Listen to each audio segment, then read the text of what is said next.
Hello everyone, I'm Steven and you're watching Steven Loves Science on vacation. So today we're here in Stockholm, Sweden, outside the Nobel Museum. We're going to head inside and learn a little bit about the history of the Nobel Prize and some of the scientists that won it. Let's go. Okay, so I don't want to do too much filming inside the museum, but we found this cool exhibit that has some artifacts used by some of the Nobel laureates. So over here, if we take a look, we see a sample jar used by Barry Marshall, who won the Nobel Prize for physiology or medicine in 2005. And up until Barry Marshall's time, so up until 2005, everyone thought that gastric ulcers was caused by stress. Everyone thought gastric ulcers were caused by stress. However, Barry Marshall proved in his experiment that gastric ulcers are actually caused by a bacteria called Helicobacter pylori. So he proved his hypothesis by actually consuming this bacteria, giving himself a gastric ulcer, and curing it. So now if we move over here, okay, so now we're standing next to Ada Jonas' model of the ribosome. So this, I believe Dr. Jonas was at Yale University, and she discovered the structure of the ribosome. So we've talked a lot about the ribosome on Steven Loves Science before. It's that structure that is the key element in protein synthesis. Without the ribosome, protein synthesis would not be able to occur. It's taking the messenger RNA and translating it into protein. So that's how we get the polypeptide chain would not be possible without the ribosome. And it was the structure of the ribosome was discovered by Ada Jonas in 2000. She received the Nobel Prize in 2009, and without her work, we would not understand protein synthesis, or at least how amino acids are put together to form polypeptides. Okay, so let's see one last thing.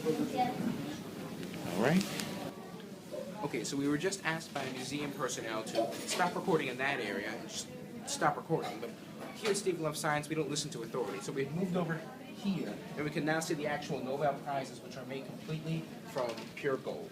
So we can see the evolution of it over the years, and we're going to talk about now a little neat historical significance of how the fact that the Nobel Prize is made completely out of gold has had some historical significance. So it's 1940s in Germany, and of course we know the Nazis don't like Jews, and they certainly do not like Jewish scientists. So what if you're a Jewish scientist who won the Nobel Prize? The Nazis want to take your Nobel Prize, right? They don't want a Jewish scientist to have it. So what do? Well, your colleague does it for you. Your colleague goes over, takes your Nobel Prize, and puts it in the only acid that can dissolve gold. This acid is called aqua regia. And what he does is, he puts the Nobel Prize in the acid dissolves the gold, the Nobel Prize is now in solution, all the atoms that made it up are now in solution, have been dissolved by the aqua regia. So when the Nazis come into his laboratory, they're looking for a Nobel Prize, they don't see any because it's sitting in a jar of acid on the countertop. So, war's over, comes back to his laboratory, precipitates out the gold, brings it back to the Nobel Institute or whatever. They melt the gold back down, put it in a mold. His Nobel Prize has been saved. Thanks for watching this episode of Steven Loves Science.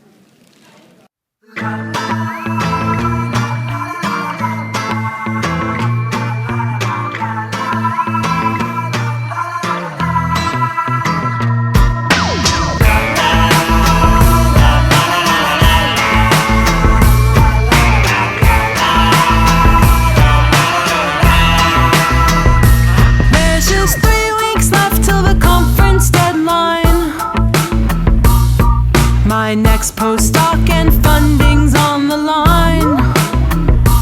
I just got off a call with a great opportunity. They rate my work so much, they want it given verbally. Need that last gel image so I don't come unstuck. Get the thermocycler going and tap the lid.